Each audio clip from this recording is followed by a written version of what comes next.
Vamos iniciar então a nossa aula resumo da análise de alimentos que foi realizada no dia 5 de outubro. Então, nessa aula a gente viu um pouquinho sobre análise de alimentos, lembrando então que a gente está verificando a parte microbiológica que é vista também nos alimentos. Então, microbiologia vem da palavra de micro, que é pequeno, bio, vida, e logos, que é ciência. Então, é aquela ciência que vai estudar as vidas pequenas, ela dedica-se ao estudo dos organismos que normalmente você só pode visualizar em microscópio. Caso você consiga ver esses determinados seres a olho nu, significa que então eles já se aglomeraram, formaram então algumas colônias ou biofilmes. Então, a introdução da microbiologia nos fala que a gente tem uma série de organismos que são unicelulares, dimensões reduzidas e que podem estar então tanto como células isoladas como agrupadas em alguns arranjos. Dentro da microbiologia, a gente estuda os organismos procarióticos, como é o caso das bactérias e também as arqueias, além disso os eucarióticos, como algas, protozoários e fungos, e também são estudados alguns seres acelulares, como é o caso dos vírus, que dependem de uma célula do hospedeiro para poder se reproduzir. Então, hoje em dia, grande parte dos micro-organismos estão vivendo em comunidade. A gente pode chamar, então, essa comunidade, essa cidade microbiana, como associações, como os biofilmes, que têm importantes papéis nas nossas atividades. Então, aqui tem uns exemplos como bactérias, fungos, os vírus, protozoários e as algas. Note, por exemplo, que nas algas são mais verdes por fazerem fotossíntese, então elas têm os cloroplastos, as células que vão fazer com que elas tenham a possibilidade de adquirir sua própria energia, seu ATP, e também a gente vê que bactérias e também os nossos protozoários têm várias morfologias diferenciadas. Então, a microbiologia no alimento vai tratar essa presença dos micro-organismos que tenham algum consumo alimentício. A gente sabe que temos estudos voltados para eles, como ecologia microbiana e até biotecnologia para a produção. Os micro-organismos, eles não são todos ruins, né? A gente tem aqueles que realmente deterioram o alimento, tem os patógenos que podem ser transmitidos e causar algumas doenças, mas também temos aqueles que servem como produtores do alimento. Então, a gente pode utilizar das suas características a favor de nós mesmos. Então, eles podem causar alterações químicas que são prejudiciais, que é a chamada da deterioração microbiana. Então, a gente consegue ver já que muda a cor, o sabor, odor, a textura e o próprio aspecto do alimento. Algumas doenças que podem vir, então, por esses alimentos contaminados, tem a salmonelose, a contaminação por bacilos sérios, a infecção por Escherichia coli, intoxicação por estafilococcus, amebíase e também a toxoplasmose. Então, o primeiro organismo que a gente vai estar estudando são os seres que são as bactérias. Elas são classificadas de acordo com a sua célula, então se ela é bem redondinha, esférica, a gente chama de coco. Quando tem forma de bastonete, mais compridinha, são os bacilos. Em forma de vírgula, vibrião. Os espirilos em forma de espiral ou ondulado. E a espiroqueta é também um espiral, mas com a sua forma um pouco mais acentuada. Quando elas juntam, então, a forma como elas se agregam, se eu tenho dois, pode ser, por exemplo, diplococcus, quando eu tenho duas esferas pares, streptococcus, como se fosse um colarzinho, estafilococcus na forma de agrupamento, como se fossem cachos. Temos ainda a sarcina, que é uma forma cúbica, os diplobacilos, então são dois bacilos, dois formatos de bastonete, ou streptobacilos, que seria aquela cadeia então maior, como vocês podem ver então aqui nessa figura. Então a gente tem os cocos, as esferas então isoladas, que juntas podem formar de dois em dois o diplococcus, ou vários, que é o colarzinho streptococcus. Já então a gente tem também os bacilos, que também podem estar mais juntos. A gente tem a forma mais aglomerada, como estafilococcus, temos espirilos, algumas bactérias flageladas e aquele que tem o formato de vírgula, que são os vibriões. Então, aqui está como seria essa visualização no microscópio. No 1, 2 e 3, a gente tem os cocos, o Staphylococcus aureus, diplococcus e os streptococcus. Então, note que ele está em várias aglomeração, de 2 em 2 ou até mesmo o colarzinho. No número 2 são as hastes, os bacilos. Então, a gente tem ele também em diferentes aglomerações. E no número 7, 8 e 9, que é na terceira linha, então a gente tem no formato de víbrio, que seria a vírgulazinha, em espirais, também temos alguns com flagelos. Então, essas são as suas morfologias que a gente pode ver das bactérias. Agora, ainda para os fungos são seres eucarióticos, eles têm só um núcleo e podem ser, então, também chamados de fungos ou leveduras. Então, essa parte ela é dividida também, eles são heterotróficos, nutrem-se de matéria orgânica morta, que seria, por exemplo, os fungos saprófitos, ou também podem usar matéria orgânica viva, que são os fungos parasitários. A sua identificação é baseada na morfologia também, e eles habitam em diferentes substratos, então eles têm também formas morfológicas bem diferentes, indo do mais simples até mesmo os mais complexos. A classificação deles, então, a gente tem aqui os quitridiomicetos, zigomicetos, ascomicetos e os basidiomicetos. É claro que alguns vão possuírem esporos que são flagelados ou esporos que não contêm flagelos, que são as suas células que servem de multiplicação. Então, aquelas que têm essa haste adicional para fazer a locomoção, eles têm um flagelo para poder, então, se locomover. De qualquer maneira, eles fazem processo de decomposição e absorção para sua nutrição, eles têm como reserva o glicogênio, fazem a reprodução por esporos, sua parede celular contém quitina e a sua organização do corpo é chamado de hifas, que então é esse caminho que vocês podem ver como se fosse uma árvorezinha, né? Ele tem um caule e tem a sua parte superior.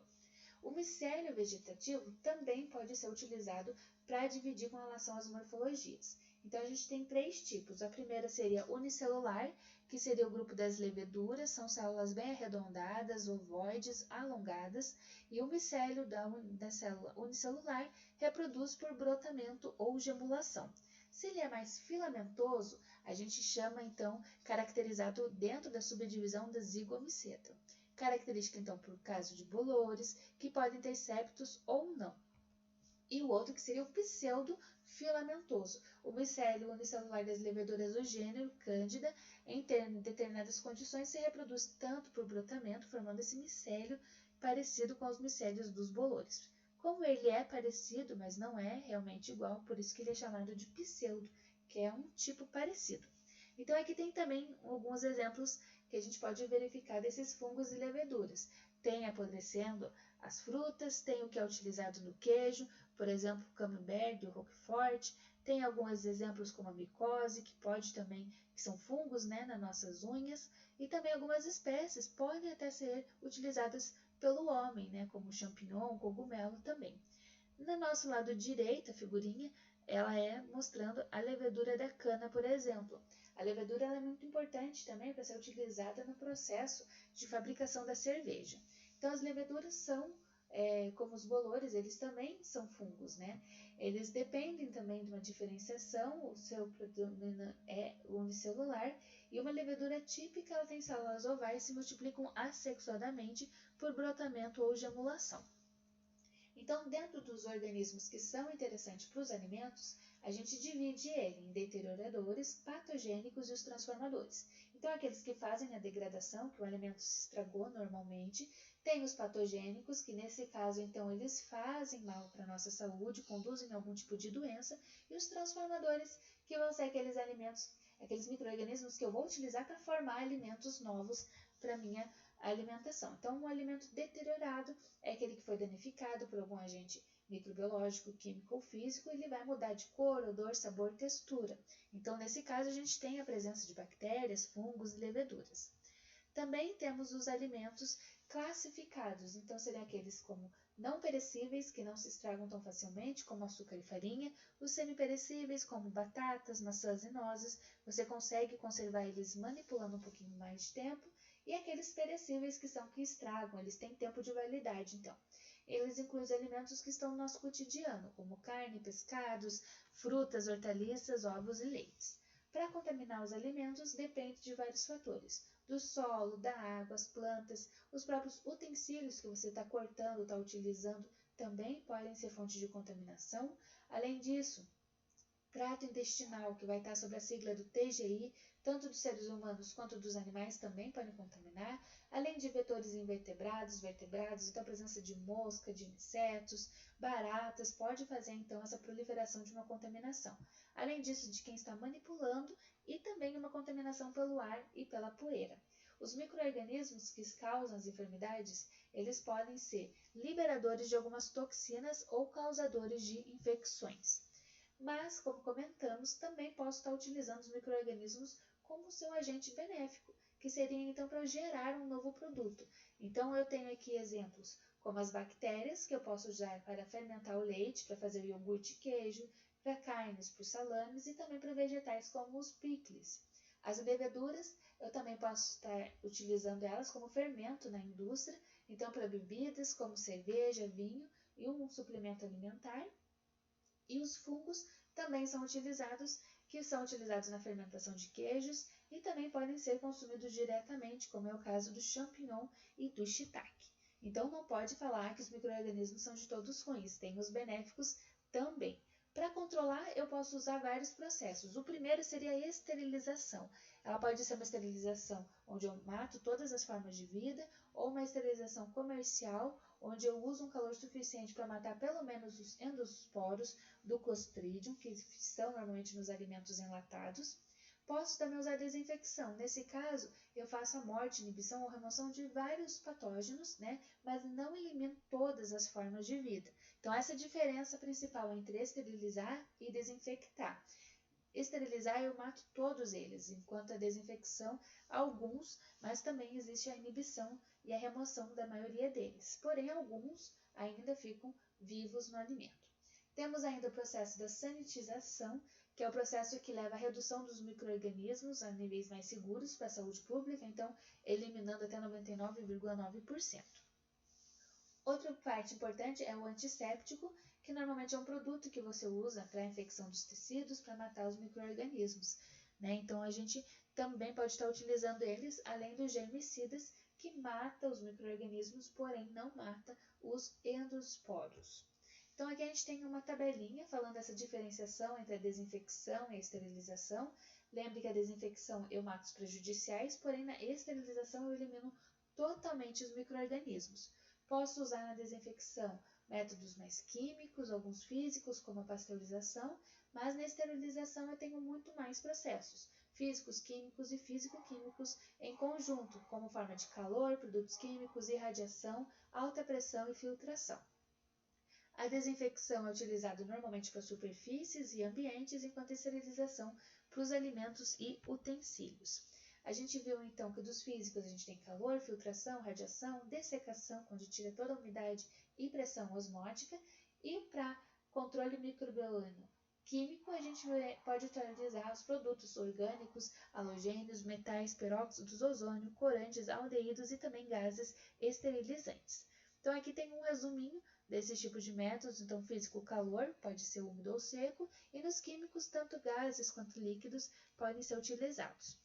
Por fim, a gente finalizou a nossa aula falando um pouquinho sobre os micro-organismos indicadores, que eles podem ser usados para trazer uma conferência de qual é a minha qualidade microbiológica no alimento. Então, eu coloco esse alimento, esse micro-organismo, para verificar então se existe ou não uma patogenicidade já lá naquele local. Então, o micro-organismo indicador tem que ter quais características? Ser de fácil e de rápida detecção, então eu consigo identificar ele rapidamente, tem que ser diferenciado de outros membros da microbiota, deve ser detectado na presença dos patógenos, não detectado na ausência deles. Então, tem o micro-organismo patógeno? Então, vou usar esse micro-organismo. Se ele não aparece, não confere, então, esse aspecto como indicador. E também deve possuir características e taxa de crescimento parecido com o patógeno. Então, eu sei o quanto que ele se multiplica, o quanto ele é grande, pela presença, então, provavelmente eu vou ter dos organismos patógenos no meio também. Os micro-organismos indicadores de contaminação são normalmente utilizados para monitorar, detectar mudanças da qualidade, classificar e também restringir o uso das águas dos alimentos. Então, a gente já sabe que existe uma necessidade de uma menor sanitização e um controle do meu alimento, porque ele pode estar, então, contaminado. Temos aqui alguns exemplos de doenças vinculadas aos alimentos. São também utilizados através da sigla do DTA, que são então doenças transmitidas pelos alimentos. Acontece pela ingestão do alimento ou de água contaminado. Temos como exemplos bactérias, vírus, toxinas, parasitas, fungos, príons, agrotóxicos, produtos químicos e metais pesados. E dependendo do seu agente etiológico, a gente tem um desconforto intestinal, mas pode também levar a casos mais graves, como desidratação, diarreia, insuficiência renal aguda também. Então, os DTAs dependem do tempo, quanto que ele está sendo armazenado, a manipulação no seu preparo e antes dele, e também a sua forma de distribuição. Além disso, é necessário ter higiene, tanto ambiental, nos alimentos, mãos, utensílios e os equipamentos que você vai estar utilizando, além de técnicas de acordo com bom preparo, temperaturas e tempos que forneçam então essa boa qualidade. Para a temperatura, a gente também pode estar utilizando a sua verificação com relação à refrigeração, à manipulação, a como que é a temperatura de distribuição e até a do cozimento, que é chamado de cocção. Então, eles vão estar classificados. Alguns alimentos podem causar infecção, intoxicação, infecção ou intoxicação não bacteriana. Então, a infecção é causada pela ingestão dos micro-organismos patógenos e a intoxicação é pelas toxinas, por isso que ele tem esse tóxico no meio. Se eu tenho tanto organismo quanto toxinas, então eu tenho a toxi-infecção. E também a última classificação seria a intoxicação não bacteriana, quando outros agentes que não são bactérias também podem estar causando algum tipo de dano, como o caso de metais pesados, agrotóxicos, fungos silvestres, plantas e animais tóxicos, como moluscos e peixes. Aqui a gente tem um quadro geral do quanto tempo leva para iniciar os sintomas, quais seriam os sintomas principais dos micro-organismos que estão relacionados com os danos e, por fim, formas de prevenção das doenças transmitidas então o descarte dos alimentos, verificando então se ele está com cor, cheiro, prazo de validade, consistência inadequados, não consumir, deve-se lavar a mão, também todos os utensílios que são utilizados, lavar bem as frutas e legumes, usar água que venha do sistema de tratamento, além disso é bom que faça a fervura dela. Além disso, a gente pode falar como forma de prevenção não consumir os alimentos de origem animal desconhecida nem frutas que estejam amassados ou perfurados, porque eles também podem estar recebendo micro-organismos e havendo uma proliferação causando algum tipo de doença.